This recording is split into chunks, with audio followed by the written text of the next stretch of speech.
Oke ya, Assalamualaikum warahmatullahi wabarakatuh.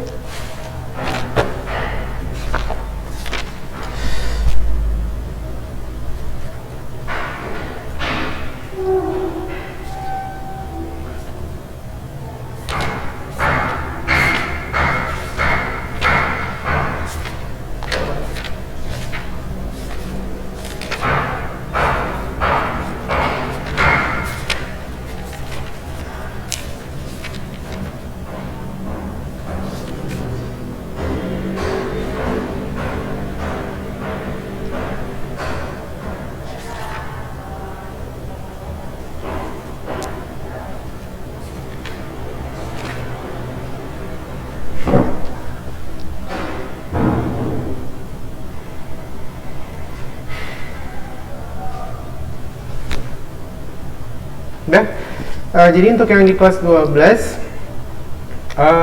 sekarang kita materinya itu tentang mendata informasi teks cerita sejarah. Ada dua kata kunci yang harus kita bedakan nanti ketika menghadapi ujian antara mendata informasi dalam teks cerita sejarah dengan menemukan hal menarik.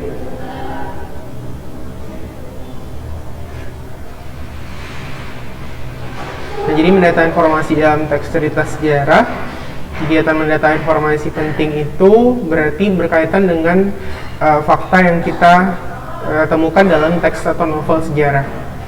Jadi itu di halaman 35 ada. Kamu bisa buka bukumu di halaman 35. Jadi buka bukunya.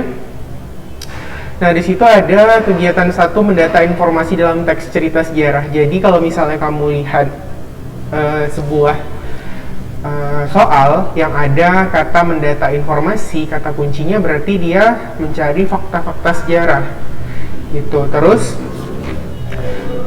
kalau dia mendata hal menarik seperti di halaman 39, nah itu berarti dia mencari unsur intrinsiknya. Kamu lihat di situ pertanyaan pemandunya di halaman 39.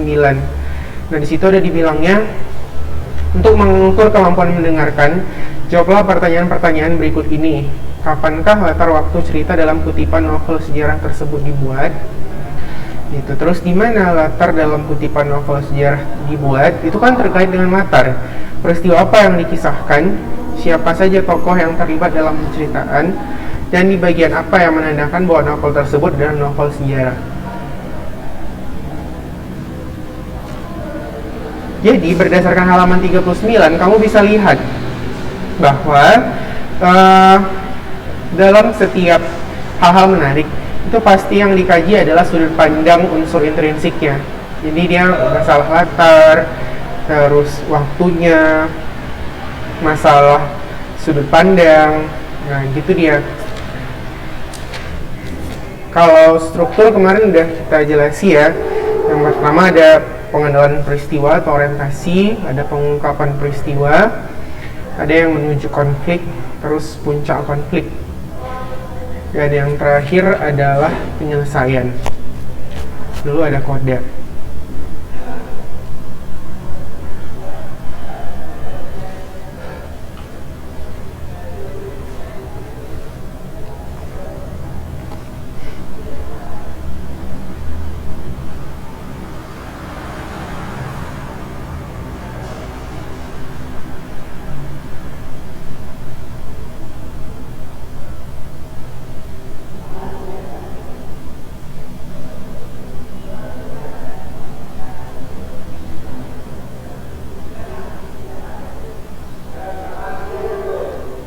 Jadi pengenalan situasi cerita itu terkait dengan pengenalan siapa tokoh,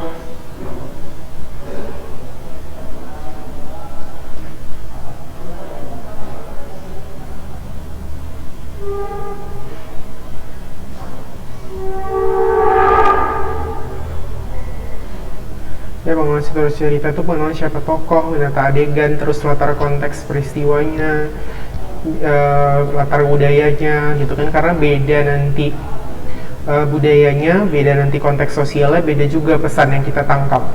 Lalu ada pengungkapan peristiwa, apa aktivitas normal sehari-hari si tokoh, terus konfliknya apa, masalahnya gitu kan. Lalu apa dampaknya pada diri si tokoh? Nah, jadi ketika sudah menimbulkan dampak, berarti dia puncak konflik.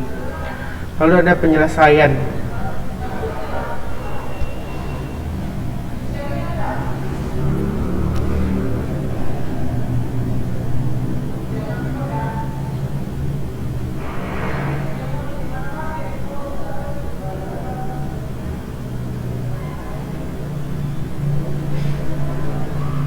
Nah, penyelesaian itu lebih kepada evaluasi ya. Bagaimana kita belajar menyelesaikan masalah, lalu ada kode, apa yang kita dapatkan dari masalah tersebut. Gitu.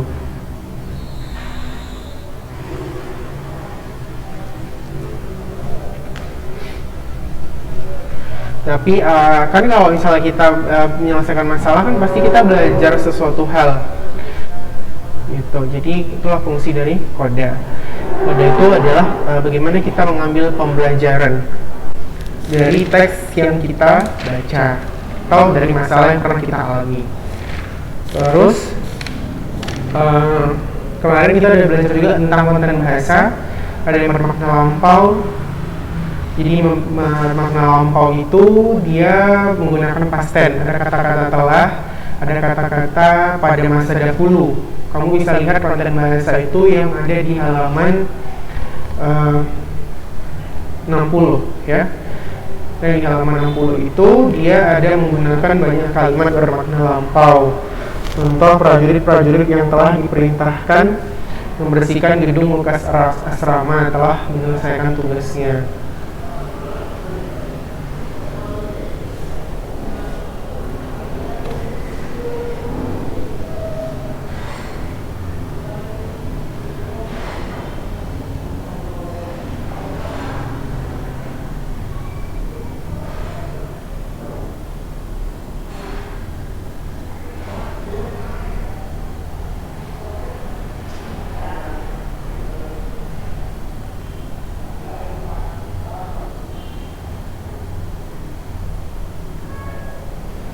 Terus dia menggunakan banyak kata yang menyatakan urutan waktu, konjungsi kronologis, temporal.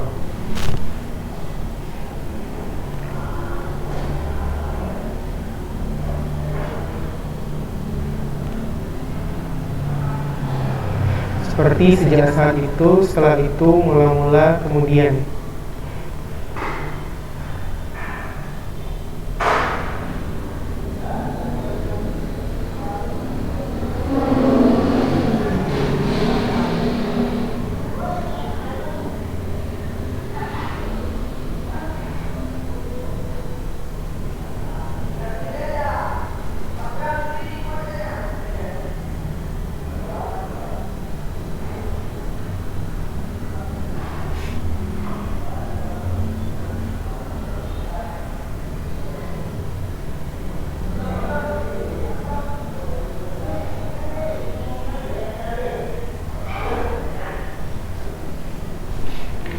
Yang menggunakan kata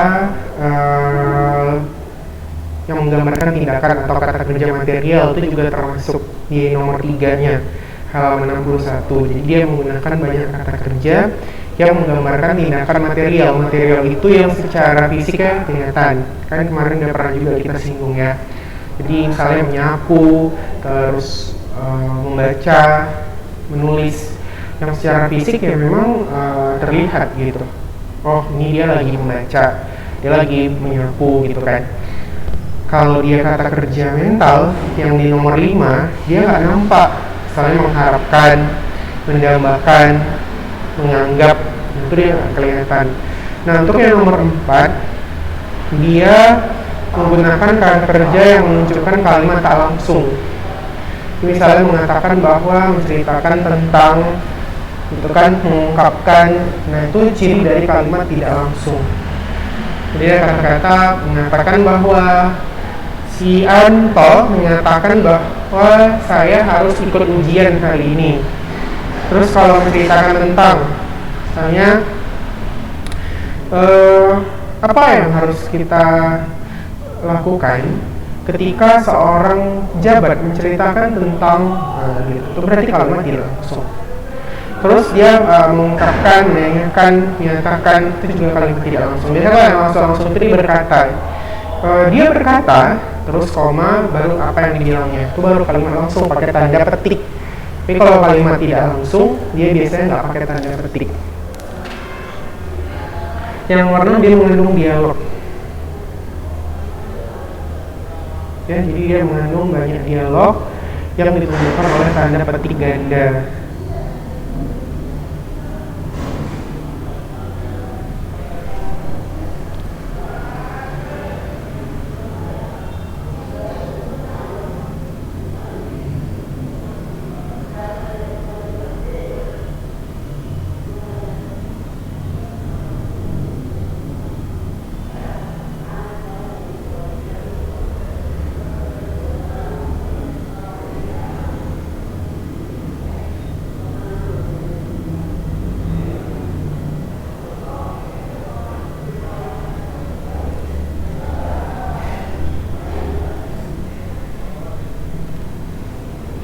Terus yang 7 dia menggunakan kata descriptive language ya. Dia menggambarkan tokoh, tempat, atau suasana yang sifatnya itu memiliki tekstur, warna, ukuran, bentuk gitu ya.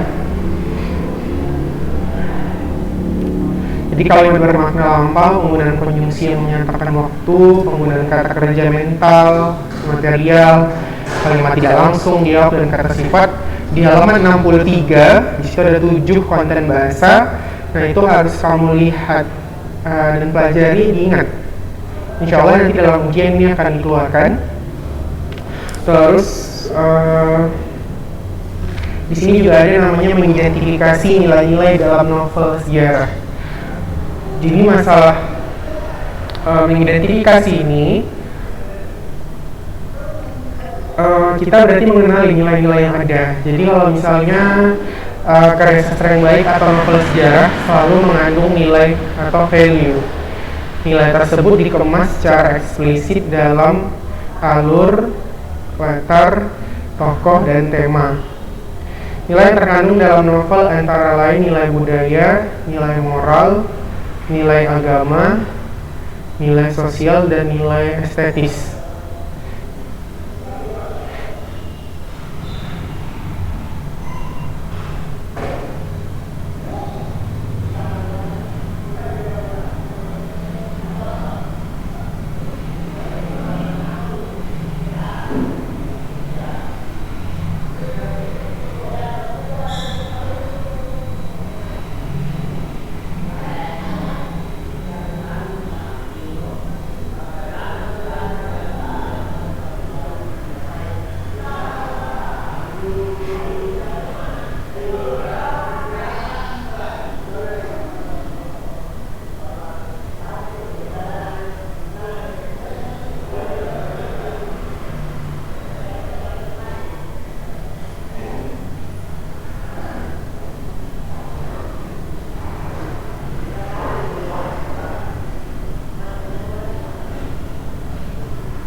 Di situ katanya nilai budaya adalah nilai yang dapat memberikan atau mengandung hubungan yang mendalam dengan suatu masyarakat, peradaban, atau kebudayaan.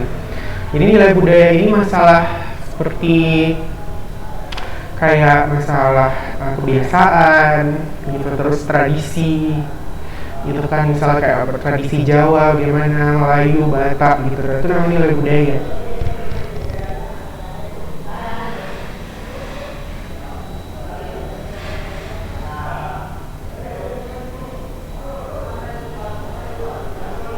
Contoh gitu ya dalam teksnya kan.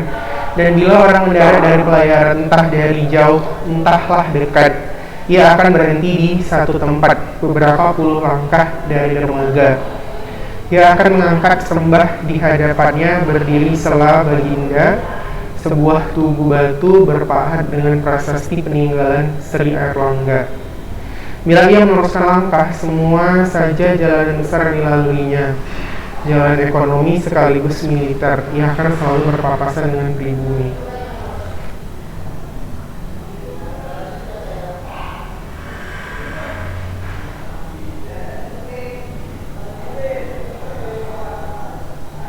berjalan tenang tanpa gegas, sekalipun di bawah matahari terik. Jadi orang-orang pribumi itu biasa ya dengan jalan-jalannya yang tenang gitu kan. Kalau orang Jepang kan terkenal dengan atau misalnya orang-orang barat itu biasanya terkenal nuyep lagi gitu. Orang tuh jalannya tuh cepat-cepat gitu, kayak ngejar waktu gitu. Nah kalau orang Indonesia pribumi ya, apalagi khususnya bangsa-bangsa daerah pesisir gitu kan, memang dia ada budayanya gitu. Budayanya itu gimana, dia lebih ke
Nah, untuk nilai moral atau etik adalah nilai yang berkaitan dengan moral atau etika.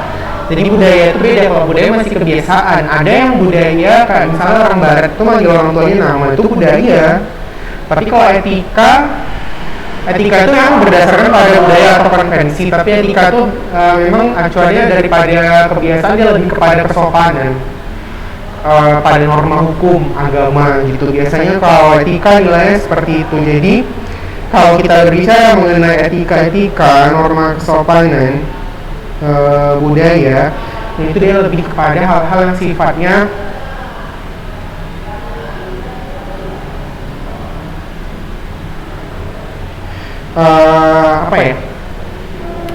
misalnya gini, kalau kamu bilang, oh anak gadis itu nggak boleh pulang malam, nah itu kan masalah budaya sebenarnya. Tapi kalau misalnya perempuan itu nggak boleh perginya itu tanpa muhrim, terus nggak boleh bergaul sama yang bukan muhrimnya gitu. Nah itu dia lebih kepada norma atau nilai religi gitu. Jadi moral itu udah kepada batasan-batasan. Misalnya gini, kita nggak boleh mengambil yang bukan hak kita. Nah itu dia norma gitu. Jadi dia budaya apapun, hal itu tetap sama gitu, nggak ada perbedaan. Itulah namanya nilai moral. Moral itu hampir sama di setiap budaya karena memang dia terkait dengan masalah baik buruk, etis tidak etis sebuah hal itu gitu. Jadi misalnya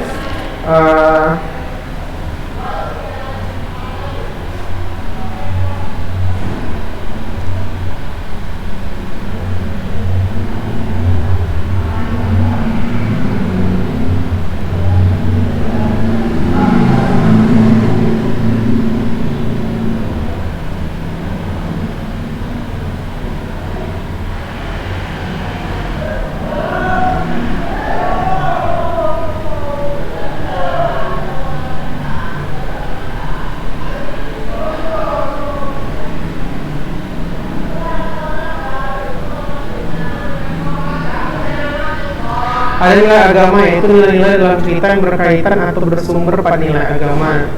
Misalnya kala itu tahun 1309 segenap rakyat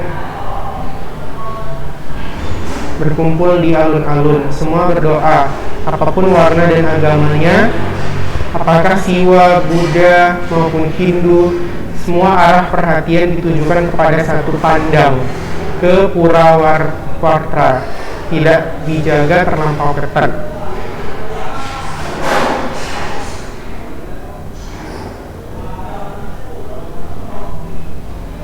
Lebih dari itu, segenap prajurit merasakan gejolak yang sama oleh duka mendalam atas gering yang mendirikan Kertajaya Jasa Jaya Warga. Dia lebih kepada agama. Tapi ini kan agak-agak ribet ya. Intinya gini aja, kalau nilai agama itu, misalnya dalam teks cerita sejarah,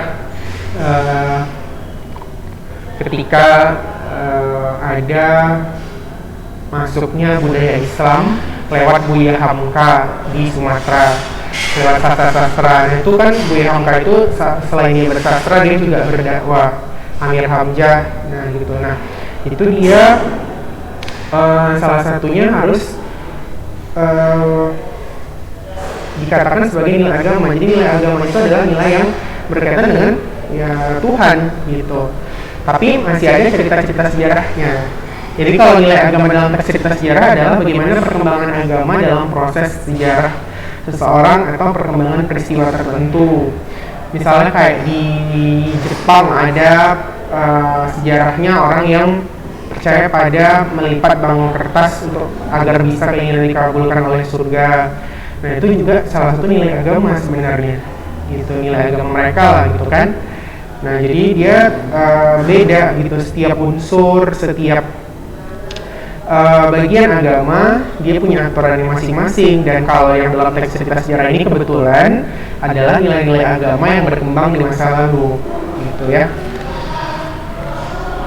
Terus ada nilai sosial. Nilai sosial ini berkaitan dengan tata pergaulan sesama manusia atau masyarakat atau individu dalam masyarakat. Jadi kalau tadi nilai kebiasaan itu adalah budaya, moral, etika, agama itu terkait dengan Tuhan, maka nilai sosial ini terkait dengan hubungan kita sesama manusia, hablum minanas lah gitu ya. Nah sebagai contoh di situ ada katanya, sebagian terbesar pengantar sumbangan pria, wanita, tua dan muda menolak disuruh pulang. Katanya di situ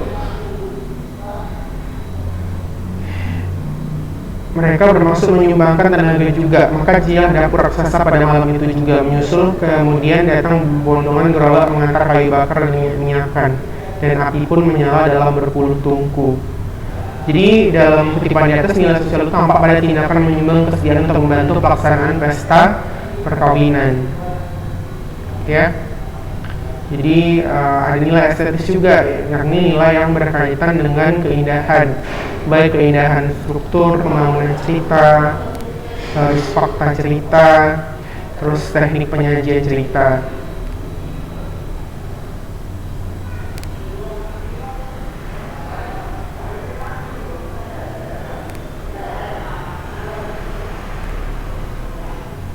Estetis itu kayak apa ya, nilai keindahan ya. Kalau misalnya Candi Borobudur itu terisi oleh gupta yang bersusun bertingkat-tingkat dengan satu candi paling besar di tengahnya, itu namanya nilai estetis, dengan ukiran-ukiran yang menuansakan keraton pada masa itu, menggambarkan betapa kuatnya peradaban Buddha pada masa Candi Borobudur. Candi Borobudur pernah rusak tapi dikonstruksi ulang, dan walaupun tertimbun tanah, candi tersebut masih kuat berdiri hingga ratusan tahun. Jadi atau di sini ada contohnya betapa megah dan indahnya bangunan itu, karena terbuat dari bahan-bahan pilihan, pilar-pilar kayunya atau semua bagian dari tiang saka, belandar, bahkan sampai pada usuk diraut dari kayu jati pilihan. Dengan perhitungan bangunan itu sanggup melewati waktu puluhan tahun. Bahkan diharap bisa tembus lebih dari 100 tahun.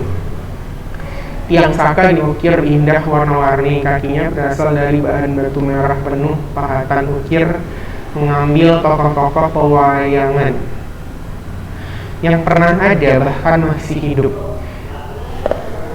Bangunan itu berbeda-beda, bentuk atapnya pun demikian dengan bentuk wajahnya. Halaman 3 istana utama itu diatur dengan rapi, dengan sepanjang jalan ditandai pohon tanjung, kesara, dan cempaka. Melingkar-lingkar di halaman adalah tanaman bunga perdu.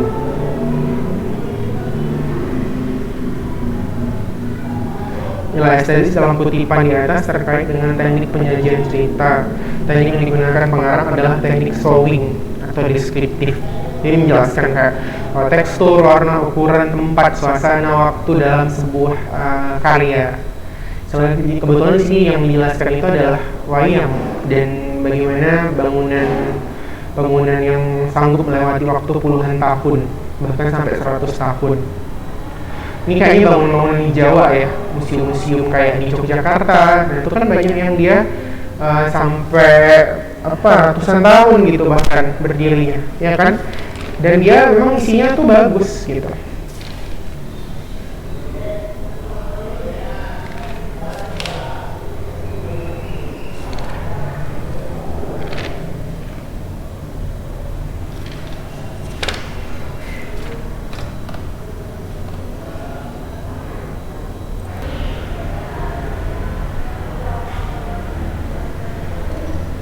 Oke, kita lanjutkan ya.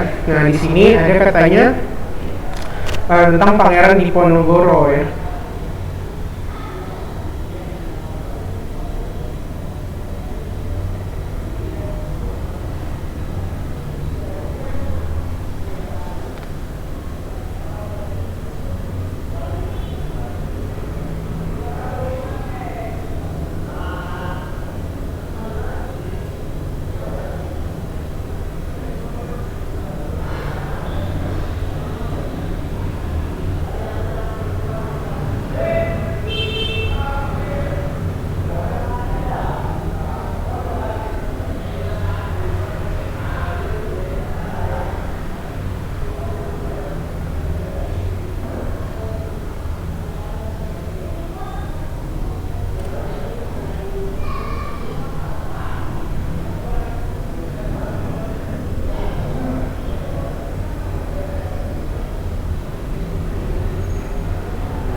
Nah, di sini ada di halaman 68.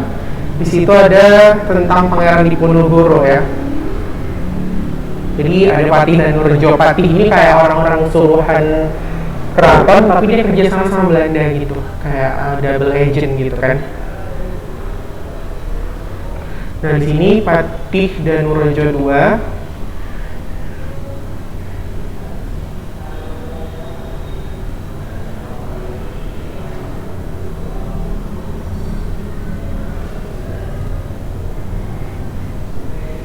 Nah, Patih dan Nurjo II sebenarnya adalah menantu Sultan Hamengkubuwono II, sendiri diperkatakan dengan perasaan anyel dan mangkel oleh Ratu Ageng. Pada malam yang agak gerimis ini, tampak duduk di dalam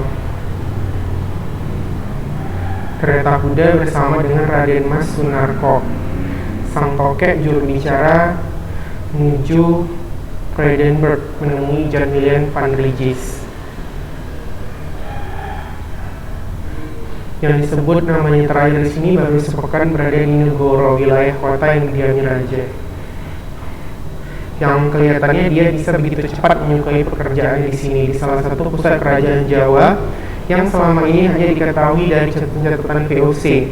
Dari catatan itu pula dia mengenal pusat kerajaan Jawa yang lain di timur Yogyakarta, yaitu Surakarta, yang penguasa-penguasanya terus saling cemburu walaupun sudah dibuat babat palihan negari, atau yang lebih dikenal dengan Perjanjian Giyanti pada 13 Februari 1755.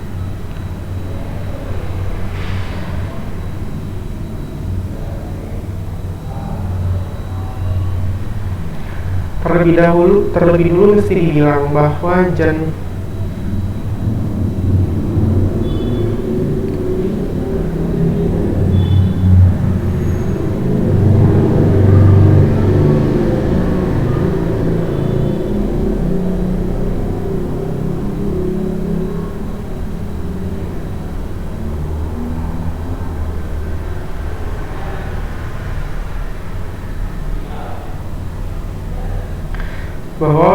Willem van Regis adalah seorang oportunis bedegong. Asalnya dari Belanda Tenggara, lahir di Haarlem, daerah Limburg yang seluruh penduduknya Katolik. Tapi Masya Allah, dengan agama yang dianut oleh keluarga kerajaan Belanda di Amsterdam sana yang Protestan bergaris kaku Calvinisme, maka dia pun lantas gantung bermain-main menjadi bunglon, membiarkan hatinya terus bergerak-gerak sebagaimana air di dalam talas.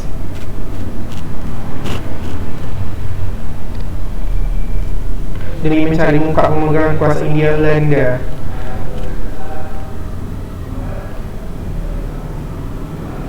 Jadi dia pindah-pindah agama ya, si Jan Willem van Regis ini. Walaupun dia awalnya orang Katolik gitu ya. Jadilah sifat-sifat si Jan Willem van Regis ini sebagai pinang dibelah dua dengan sifat Danorejo II sebagai keledai ya. Kedelai di pagi, tempe di sore, artinya berubah-ubah gitu, cepat kali berubahnya. Agamanya bisa ditukar-tukarnya gitu ya. Ini halaman 68.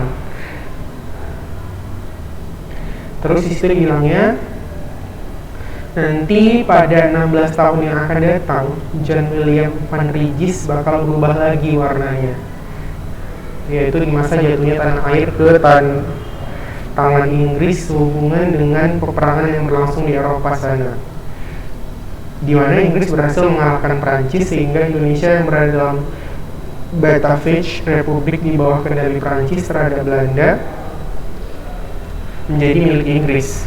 Di saat itu nanti Jan Willem van Regis akan bermuka topeng kepada Letnan Gubernur Jenderal Inggris Sir Thomas Stamford Raffles.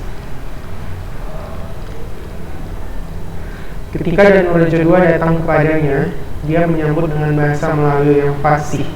Sementara pejabat keraton Yogyakarta yang merupakan musuh dalam selimut dari Sultan Hamengkubuwono II ini lebih suka bercakap bahasa Jawa. Sugeng, kata Danorejo II, menundukkan kepala dengan badan yang nyaris bengkok seperti udang rebus.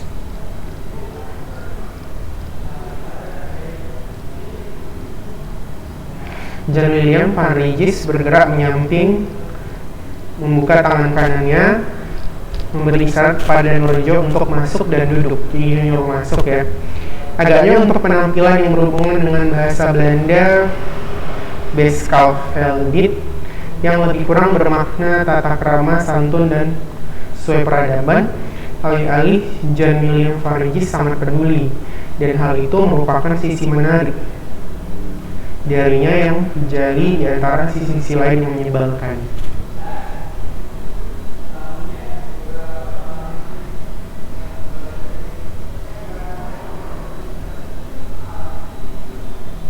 Jadi walaupun dia ganti-ganti kepentingan gitu, tapi si Jan Willem van Regis ini dia masalah tata krama itu bagus gitu. Jadi informasi apa yang bisa Tuhan kasih kepada saya, kata Jan Willem van Regis sambil duduk. Melalui toleknya, Danorejo berkata,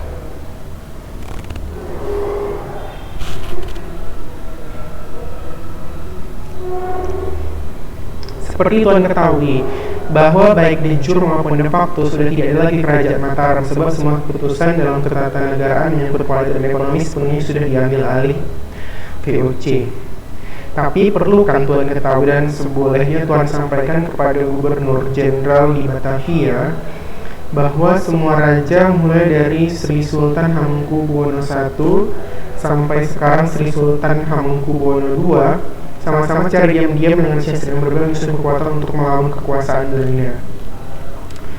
Jan Willem Varijs tertegun, pangkal hidungnya menekuk ganjat, katanya dalam nada yang datar, menyusun kekuatan, katanya.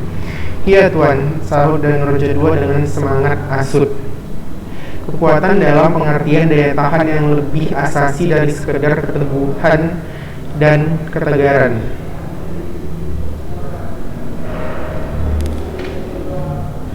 Kekuatan macam apa itu? Katanya. Kekuatan yang dibangun di atas landasan kebencian kepada musuh. Apa maksud Tuan kekuatan yang dibangun di atas landasan kebencian kepada musuh? Katanya.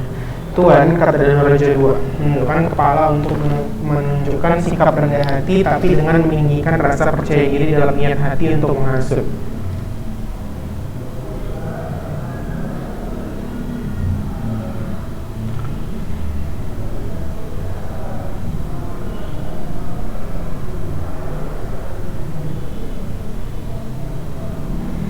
Barangkali Tuan akan menganggap enteng perkara ini,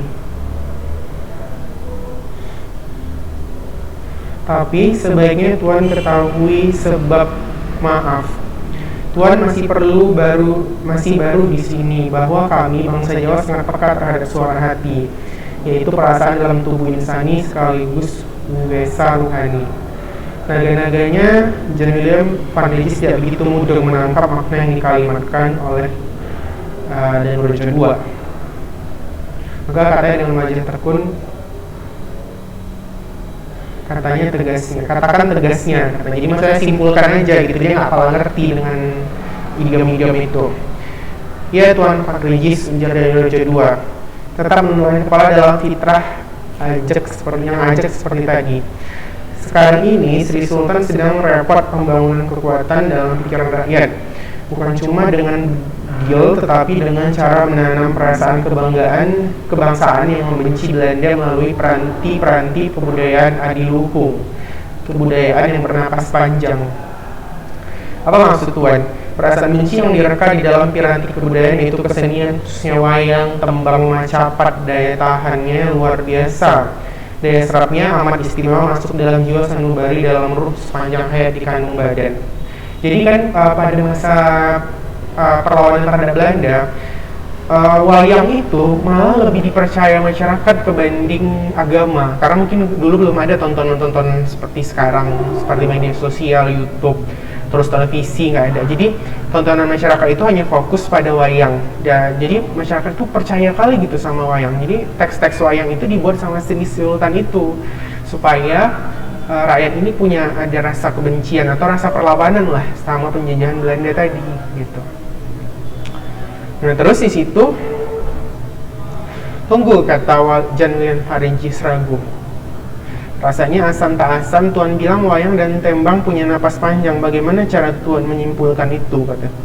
Maaf Tuan, perlu Tuan ketahui bahwa wayang dan tembang berasal dari leluhur Hindu-Buddha Jawa.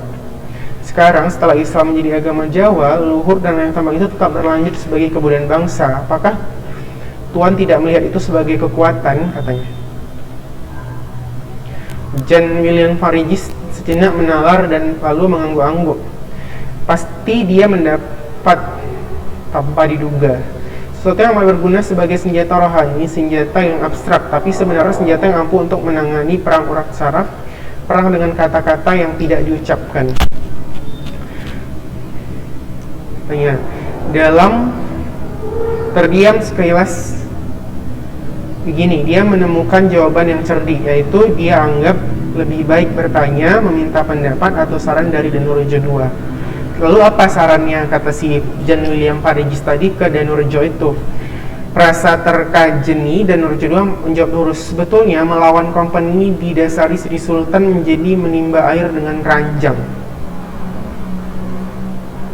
Tapi seandainya terjadi persatuan yang menggumpal antara rakyat Yogyakarta dengan rakyat Surakarta, bagaimanapun hal itu bisa menjadi kekuatan yang tidak terduga.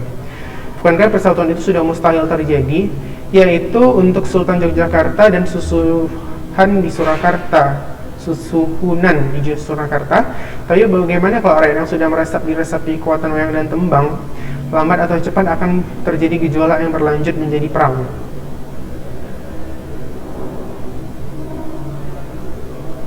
Jan Willem Varijs terperangah, maunya dia berkata sesuatu, namun tak berhasil dilisankan. Dalam keadaan limbung, ternyata dia memuji Danureja II di dalam hatinya.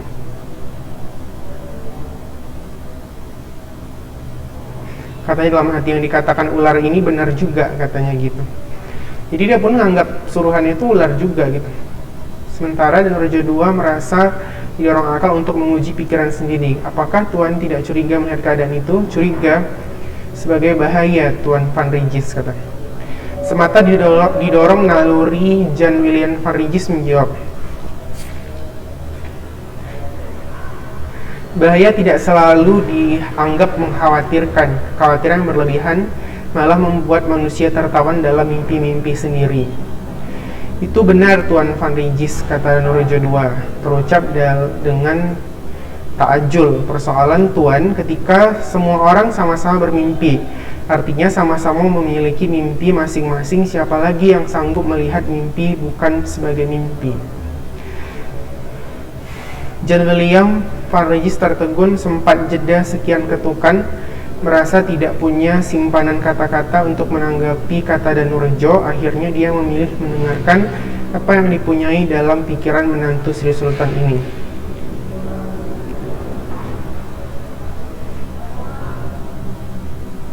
Kata Jan Willem Varijs, apa saran Tuan? Mata saya dapat melihat sepak terjang Sri Sultan Danureja. Beliau memang mertua saya, jadi harap Tuan mengerti bahwa sebagai menantunya, saya lebih tahu apa yang saya katakan tentang dirinya. Jeda lagi sekian ketukan. Setelah itu Jan Willem Varijs bertanya, apakah Tuan menganggap Sri Sultan kurang cakap dalam memegang kekuasaan, atau dia juga secara langsung sudah melanggar perjanjian dengan pihak company? Bukan cuma kurang cakap, kata Danureja, jelas sangat ucapannya, tapi sesungguhnya Sri Sultan tidak becus. Makin hari makin besar jurang kemelut terjadi di lingkungan keraton. Ya, memang pelanggaran merupakan memandang sehari-hari yang menyepatkan mata. Jan Willem Varijs menerka-nerka ambisi Danureja di balik pernyataan yang kerangkroh itu. Sambil menatap lurus ke muka Danureja, setelah membagi arah pandangan kepada Raden Mas Sunarko yang sangat oleh, Jan Willem Varijs berkata dalam hati, pakai bahasa Belanda lah, yang artinya yang cerdik bertindak dengan pengetahuan, tapi yang bebal membiarkan ketololannya. Soalnya pasti berharap kedudukan yang memungkinkan baginya bisa melakukan korupsi, katanya.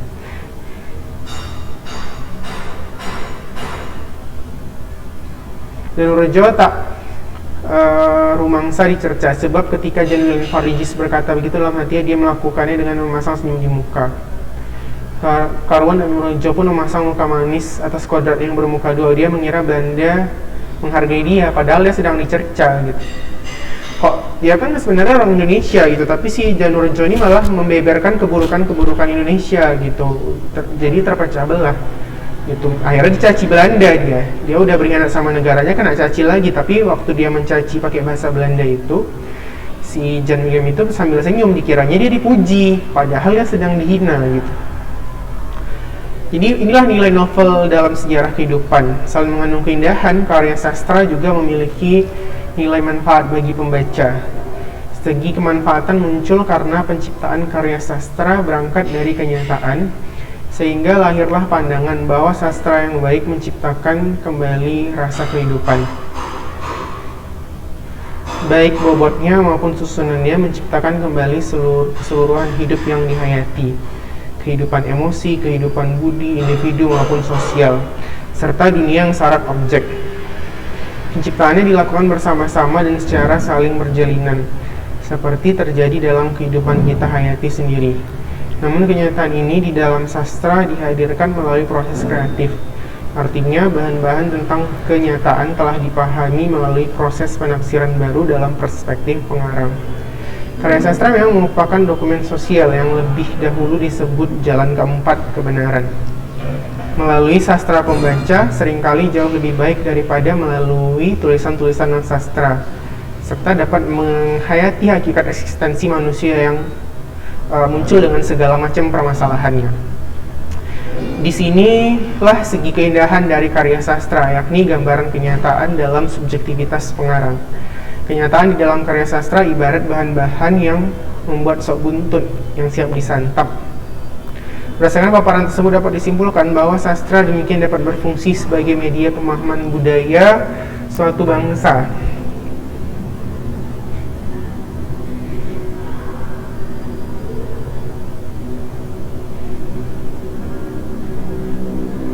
Hubungan yang terbangun antara hubungan-hubungan akan berdampak terbangunnya daya kritis, daya imajinasi, dan rasa estetis. Melalui sastra, kamu tidak hanya belajar budaya konseptual dan intelektualitas, melainkan dihadapkan kepada situasi atau model kehidupan konkret. Sastra dapat dipandang sebagai budaya dalam tindak, culture in action. Dan membaca sastra Indonesia, misalnya, berarti mempelajari kehidupan bangsa Indonesia.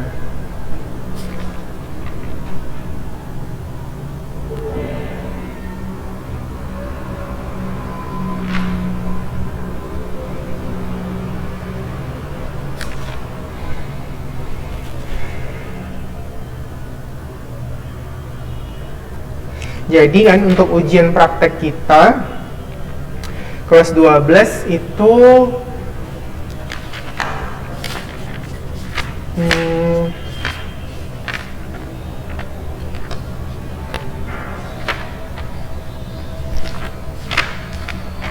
coba buat surat lamaran aja.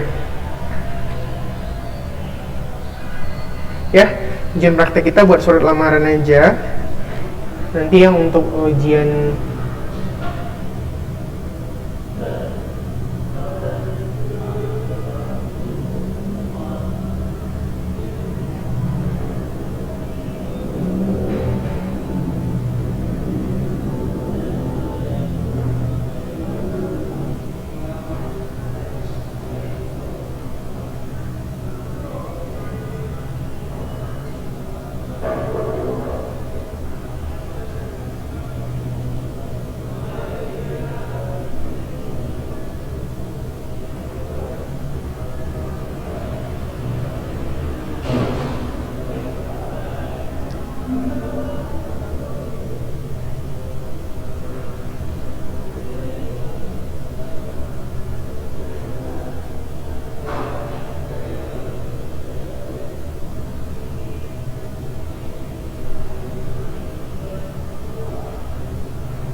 saya tulis di grup aja ya, karena di grup kita untuk grup bahasa Indonesia yang ini.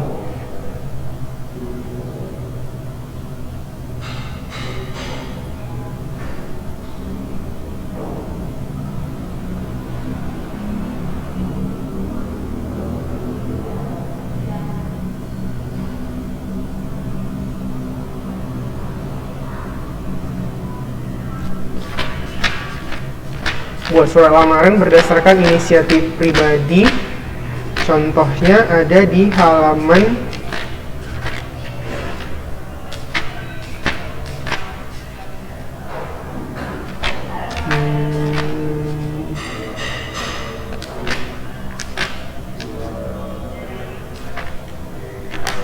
14.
Oke ya, surat lamarannya saya posting di grup. Nanti kamu boleh baca di grup. Itu saja untuk hari ini. Assalamualaikum warahmatullahi wabarakatuh.